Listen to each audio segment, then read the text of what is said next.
And Nick Bontis joins us now to look at the business week that was and the big feature this week, Nick. And it just came out today. In fact, those U.S. job numbers flatlined again, and then they revised some earlier estimates as well. That doesn't seem to bode well for the U.S. at all. No, not a good situation. Terrible news for the U.S. economy and its recovery. Terrible news for Obama, frankly, because he's got to come up with a strategy here to make these numbers go up. He was supposed to make a big announcement on September the 7th. They pushed it out now to September the 8th.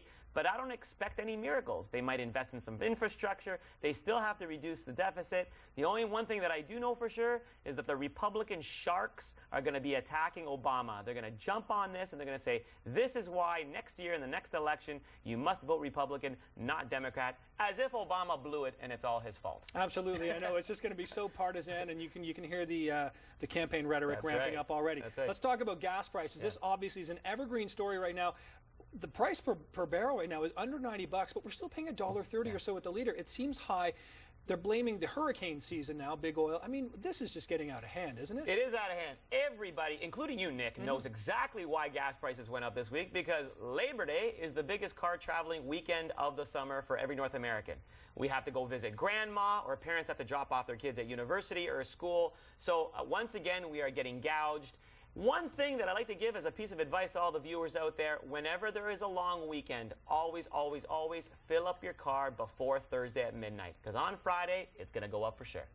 And I forgot to do that this week, so I'll be filling up tonight. Let's talk about maybe another type of gouging. And speaking of travel as well, we just mentioned in the news, Air Canada is now charging baggage fees, and pretty steep fees as well for the first and second bags in some cases. Pretty steep fees for going into the U.S. Obviously, they're looking for an alternative revenue stream. The U.S. carriers have been doing this for a while. Air Canada is the first of the Canadian carriers to do this.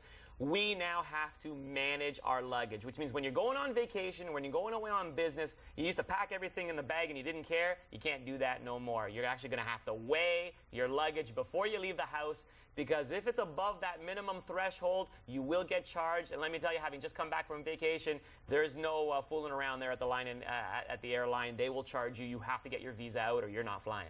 And we're going down to New York next week for the 9/11. We're driving down, so we don't have to worry about any excess baggage fees. Nick, it's good to see you back here. Thanks. We'll check in with you next Friday. Take care. Appreciate it.